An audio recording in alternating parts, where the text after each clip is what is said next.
Selamun Aleyküm Şeyh. Və aleykum salam. Borcu olan adamın ümrə etməyi doğrudurmu?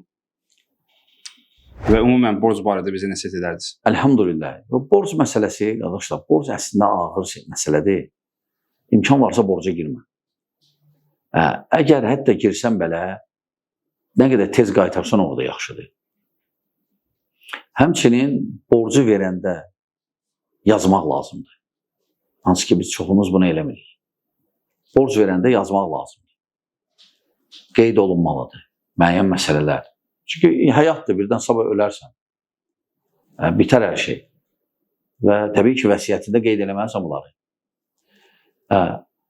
İmkan varsa girmə borca. Amma birdən girsən borca, təbii ki, borcu qaytar. Borc yiyəsi kimə qaytarmalısan, gecikdirdikcə ona hər gün savab yazılır. Allah Taala nəzərə alıb hər şey, elhamdülillah. Hər şey nəzərə alıb. Təbii ki, indi borc məsələsi də çox bərbad gündə də demək olar. Pul verirsən kiməsə getdi, qutardı. Yəni 90% artıq yaddan çıxardır.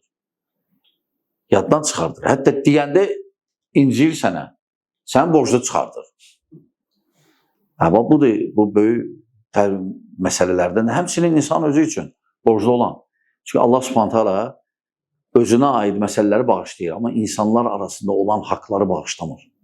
Ona görə Peyğəmbər sallallahu aleyhi ve sellem buyurub ki, borc hətta şəhiddən bağışlanmır. Baxmayaraq Allah Taala şəhidin bütün günahlarını bağışlayır, o şəhadətinə görə. Lakin borcdan başqa. Həmçinin hədisdə də gəlib ki, insanın qəbirdə hətta meyidi soymur. Soymur. Nədir kiməsə borcludur. Ona görə qorxmaq lazımdır Allahdan. Ciddi olmaq lazımdır. Aldın tez qaytarmaq lazımdır. Bəli.